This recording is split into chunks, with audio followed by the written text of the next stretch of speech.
الخير لعلكم تفلحون. السلام عليكم، مرحبا بكم في قناة حلويات أم قمر.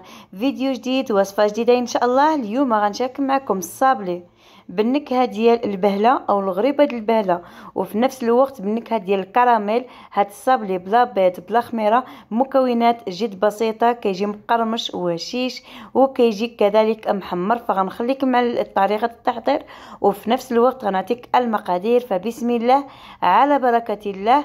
فأول حاجة هنايا كنحتاج القشور ديال اللوز. بالنسبه للوز فاش كتسلقوه وكتحيدوا القشره، احتفظوا به، خليوه حتى يبس مزيان او حتى كينشف، واستعملوه في الحلويات، كطحنوه وكتخدموا به. انا خديت واحد الكميه اللي لا باس بها، تقريبا عندي هنايا 2 مغارف كبار ديال القشور ديال اللوز اللي مطحونين، وزدت عليهم راس معلقه ديال القرفه. هاد الصابلي كيجي بالنكهه ديال البهله، يعني غيكون هاد الصابلي حصري على اليوتيوب. هنا كنحتاج 125 غرام ديال الزبده مارغرين، كنستعمل المارغرين ايديال او لذة او بونه اللي بغيتو. كذلك كنزيد 100 غرام ديال السكر ثقيل اي سكر كلاصي، ممكن ديروا سكر سنيده. بغيت هاد الصابلي يجيني هشيش ورطب شي شويه. الا بغيتو الصابلي يجيكم مقرمش، صراحه انا كنبغي الصابلي مقرمش، ما كنبغيش يكون رطب، استعملوا سكر سنيده. كاس ديال العنبه، هنا كيف ما كتشوفوا كاس ديال العنبه، كذلك ديال الزيت النباتيه، قبصه ديال الملحه وكيس ديال الفانيلا. وكنطحن هاد المكونات مزيان. بالنسبه للزبده خاصها تكون لينه، هنايا كتكون بحال كريمه عفوا. صافي هنا كنزيد هنايا البودره ديال اللوز، يعني القشور ديال اللوز بطبيعه الحال، والقليل من القرفه، وكنعاود نخلط هادشي مزيان. هذه هي الزبده مع السكر والزيت والفاني وقشور ديال اللوز، وكذلك قبصه ديال الملحه وكذلك قبصه ديال القرفه، ماشي بزاف. صافي من بعد كيولي بحال ان بومات او بحال الكريمه. ها هي صافي كنحط كلشي في قصريه، وكنزيد شويه ديال القرفه، كنزيد لان ما عطاتنيش الريحه في هذا الخليط، فلذلك زدت واحد شويه. صافي بالنسبه للكميه ديال الدقيق دائما كتبقى على حساب النوعيه اللي عندكم.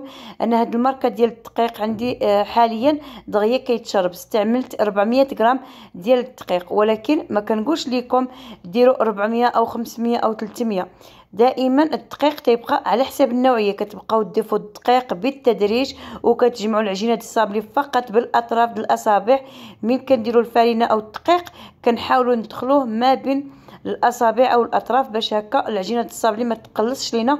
من بعد خاص يتعجن فقط بالاطراف ديال الاصابع، كتجمع لينا العجينه والدقيق دائما بالتدريج. فهذه العجينه من بعد ما تجمعت تقريبا انا درت 400 غرام ديال الدقيق. الا كان فيها البيض في هذه العجينه غادي تحتاجوا 500 غرام بالضبط، او كتنقصوا منها واحد نص كاس او تزيدوا نص كاس على حسب الفرينه اللي عندكم. هذا هو القوام ديال العجين، راكم شفتوه معايا ديال الصابلي. وبالنسبه للعجينه ديال الصابلي هي ما كتكونش بحال العجينه ديال اللي كيكون فيها البيض، كتكون شويه حساسه على ديال البيض. صراحه انا كنبغي الصابلي بالبيض، ما كنبغيش بزاف بلا بيض.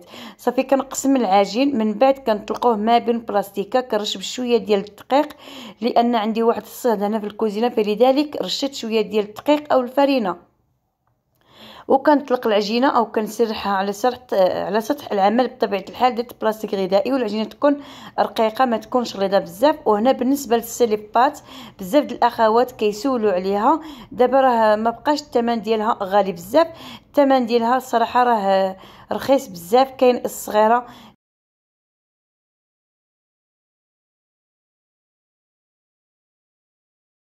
بالنسبه لي صغيره بزاف، فيها 20 سنتيم على 20 سنتيم، هذيك تقريبا راه دير 30 درهم، ولكن اغلبيه كيديروا لها 40 درهم، ولكن هي كدير 30 درهم.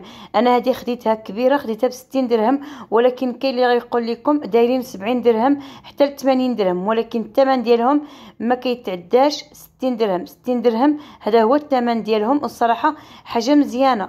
صافي هنايا كنديرها في الطاوه ديك السيربات، هكا الصابلي ديالنا كيجي هكاك مرشوم، وكيكونوا فيه دوك الخيوط هكاك مربعين صغيورين. هذا هو الصابلي اللي حاليا كيديروه. وبالنسبه للعجينه هذه كيف ما قلت لكم عندي واحد الصهد في الكوزينه، واحد الحراره، راه ما نقولش لكم. شوفوا معايا فاش هزيت الاول العجينه تقطعت معايا حيت راه كاين الصهد. هنايا بالنسبه للاخوات المبتدئات الى وقع لكم هذا المشكل، ديروا العجينه ديالكم كما هي هكا، طبعتوها حطوها على واحد الصنيع وديروها في المجمد واحد المده ديال 10 دقائق، من بعد كتحيد معكم بكل سهوله.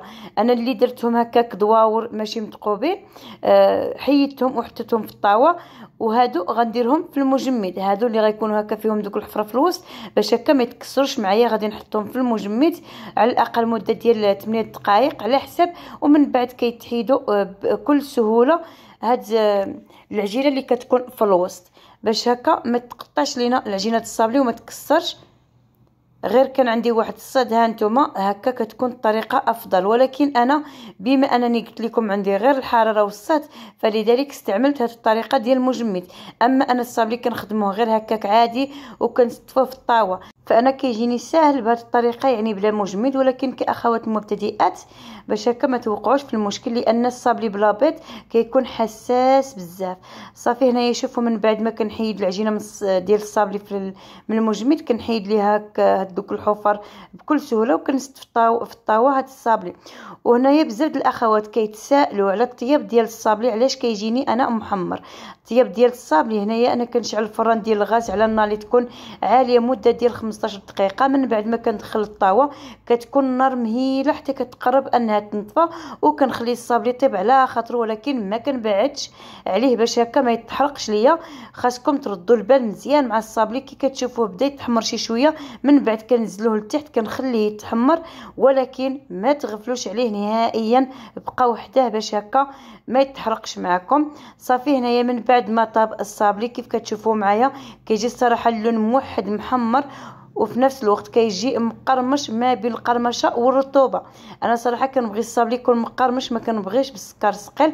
صافي هنايا بالنسبه للتزيين غنزين فقط بالكراميل اللي محضراه في المنزل. الا بغيتوا انني نشاركه معكم خليوا لي في لي كومونتير. هاد الكراميل بلا شكلاط كيجي الصراحه لذيذ بزاف وكيجي بحال نيسلي كراميل. اذا تيكون هذا هو الشكل النهائي ديال الصابلي اللي شاركت معكم. من بعد ما كنكملوا التزيين يعني كنلصقوه وكنزينو كذلك بورق الذهبي، ممكن تزينوا بالكاوكاو كونكاسي اللي بغيتو. صراحه كيجي لذيذ بزاف. غنقسم معكم وحده باش تشوفوا الهشاشه ما بين الهشاشه والرطوبه.